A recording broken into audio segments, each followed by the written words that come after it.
better loosen up. He was almost unbeatable. Going back a couple of years ago, Let's Alone ran sensational time. These are the modern day horses, but then you look back at the greats like Carbine. I can tell you the judges didn't have an easy task. No, I know you didn't. And it's going to be a very interesting result. I don't know the result, so I'm looking forward to hearing it myself on Saturday.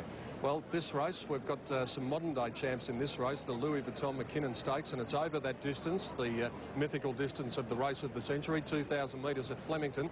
And there are some great horses in that race of champions, Roy, and Thrillism going to be one of them. Now, this might be the last time we see him in Australia because he could very well stay in Japan after the Japan Cup. Quite possible. You know, he's a very valuable horse as a stallion. And, well, if he goes to Japan and he happens to perform well over there and a big offer comes along, he'll be mad not to take it. You know, money speaks all languages. I know he'll eagerly be accepted here in Australia to stand at stud.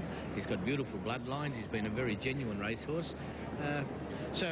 He's got the blinkers on. This is important today. I was saying this a couple of runs back when I was looking at him. I kept saying the horse looks well, but he's now a 5-year-old stallion. It is springtime. Spring is in the air, and sometimes their minds start to wander a bit. I think the blinkers will be a very good asset for him here today. And you know, I think you should see the real naturalism today. If that's the case, he's going to go out and he's going to run big. Well, another horse that we're hoping to see, the real one, is Viandacross. Now, he was named the Horse of the Year, and at a dinner out here at Flemington on Thursday night, the connections were presented with the trophies.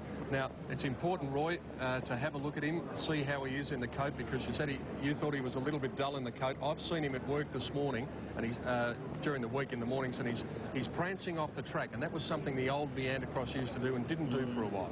Well, I must say the confidence is here today. He's been heavily supported on the tote, and I believe out in the ring in the last couple of minutes. I'm still only marking him at about 95%. I don't think he looks as well as what he did this time last year when he should have won both the Caulfield and Melbourne Cup. Maybe he's on the way. Let's hope he's on the way, because we need horses like Viandacross, and you know, it's going to be an important race for him here today. If he runs well, he's going to start favourite in the Melbourne Cup. There's no doubt about that. What about the 8-year-old, the Phantom? He's had a few problems. There was a bit of an injury cloud over him. Does that make his task hard today? Probably the hard track here today could be a bit of a problem with the old boy, but by gee, he's a very genuine racehorse. Very genuine horse. I think he'll perform. I think he'll go out and he'll give you a genuine run. I wouldn't want to back him because of the fact it is a hard track, and he's a very genuine racehorse. Peter Hutchinson has joined us again, and Pete Fry, you would have been on him, as we said earlier.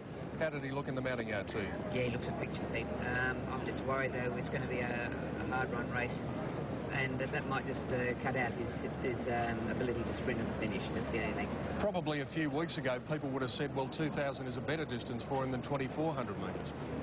Yes, he's a great middle-distance horse, and that, as I say, he needs that slower pace so that he can really out-sprint.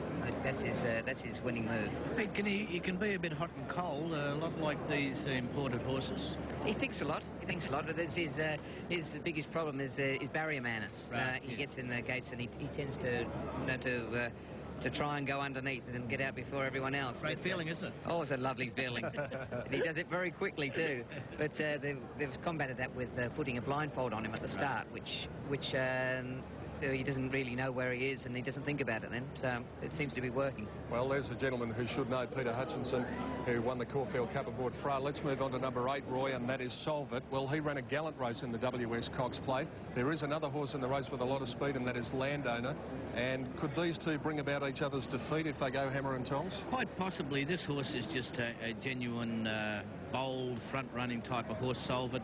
And Landowner, I don't believe they want to go. They're trying to teach him to relax and follow. They get a chance here to do that because they know that Solve It's going to go out and bowl at a good, fast speed.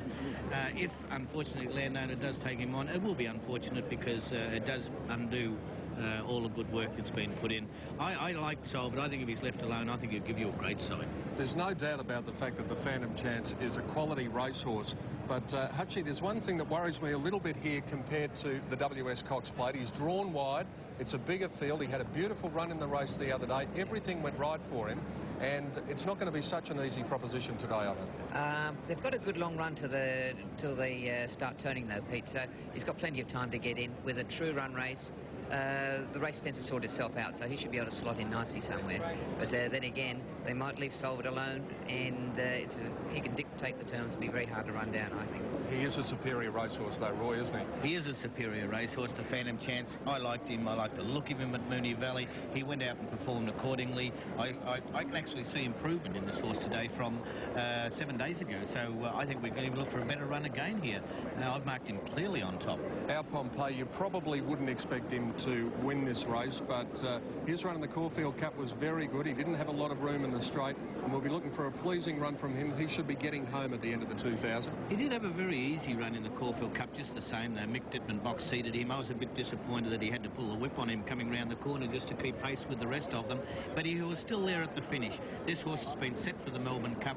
If he runs in the first 4 or 5 today, he's going to hold his place high in the market in the Melbourne Cup, and I think he'll do exactly that. And finally, great vintage down the bottom, one trained by Bart Cummings, of course, and this is one of his big hopes for a 10th Melbourne Cup. Hutchie, we know that she probably won't win this race, but she's a big rangy mare. Do you see any parallels between her and Let's Elope? Everyone's been drawing. I don't think she's in the same league myself, Peter. I think she tends to be a big one-paced plodder, and then she won the Quickies Stakes at Caulfield only because it was run like a 1400-metre race instead of a mile-and-a-half race. So I think she's a bit out of the league today. I know what you would be riding if you were out there riding today, but if it wasn't Fra, what would you like to be riding? Well, I'll give you a sneaky one. I reckon Solvit. Solvit. Yeah, I think he's going to jump up and surprise everyone at odds. Roy? I've marked the Phantom Chance clearly on top of Solvit.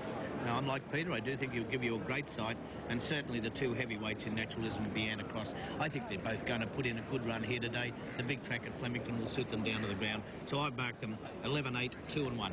Well, I think Vienna Cross will run an improved race today, and Naturalism, well, he's going to give you a great sight for your money. There's Vandy.